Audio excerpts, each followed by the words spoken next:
Il ne fait guère de doute, moi qui suis un observateur du milieu astrologique depuis plus de 50 ans en fait, je crois que j'ai rencontré le milieu astrologique en 67, et il fait guère de doute qu'une partie importante des gens qui viennent aujourd'hui à l'astrologie sont attirés par la complexité, sont à leur aise dans la complexité, sont rassurés par la complexité. Je pense notamment à mon ami Chessy, que j'ai interviewé récemment à plusieurs reprises. Il ne voit aucun problème à ce qu'il y ait une diversité extrême des facteurs, des combinatoires, etc. Et ça, c'est, disons les choses très simplement et très carrément, c'est très féminin. C'est le goût du désordre, d'espèce d'espace comme ça où tout est en fusion, tout se combine, tout s'amalgame, tout se confond, etc. Et on pourrait parler d'une sorte de brouillard. C'est-à-dire que ce sont souvent des esprits brouillons. Et ils sont à leur aise dans le brouillon, dans le gribouille, comme on dirait.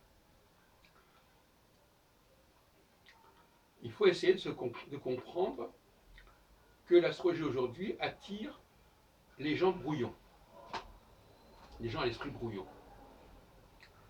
Autrefois, ce n'était pas le cas. À l'époque de Jean-Pierre Nicolas, par exemple, dans les années 60-70, il est toujours en vie, mais enfin bon, eh bien, il y avait une volonté de cohérence, de rigueur, de simplicité, relative, très relative d'ailleurs. Alors, avec André Barbeau, en 67 notamment, avec les Astres de l'Histoire, on avait là l'émergence d'une volonté de simplification, puisqu'il voulait réduire toute l'astrologie mondiale à une seule et même courbe. Donc on peut dire que là c'est une dimension masculine, de synthèse, de concentration. Et on parlait d'indice de concentration planétaire. Et à l'opposé, les praticiens du thème natal, de la carte du ciel, sont dans la complexité, se complaisent dans la complexité, sont à l'aise dans la complexité. Donc, si vous voulez, ça correspond à des tempéraments différents, à des formations différentes, et peut-être incompatibles d'une certaine manière. C'est une sorte de dialogue de sourds quand on discute avec des gens qui sont omnubilés, qui sont fascinés par la complexité, qui viennent à l'astrologie parce qu'elle est justement d'une grande complexité, à leurs yeux, qu'elle se présente comme telle. Et alors paradoxalement, les lecteurs, les gens qui disent je suis né sous tel et tel signe, eux ils sont dans la simplicité. Il n'y a pas 36 facteurs.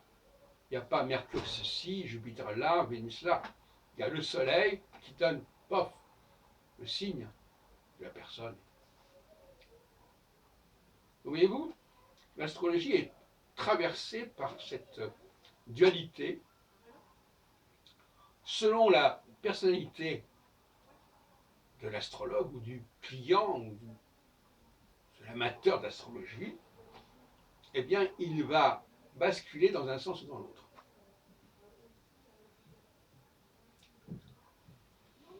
Ce qui est logique, puisque d'une certaine manière, ces deux catégories existent dans la nature. Nous avons des valeurs masculines et des valeurs féminines. Nous avons des périodes masculines et des périodes féminines.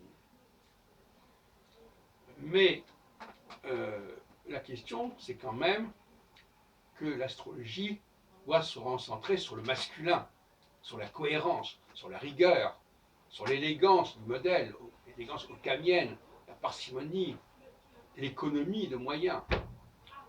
Et que ce n'est que dans un deuxième temps, quelque part, qu'elle va se complexifier. Mais poser la complexité de l'astrologie au départ, non. Cette complexification, elle est d'ailleurs imprévisible d'une certaine manière. autant la cohérence structurelle est prévisible, autant dès qu'on passe à la pratique, on est confronté à une complexité et qui va être beaucoup moins d'ailleurs dans la capacité à prévoir les choses qu'à les expliquer après coup.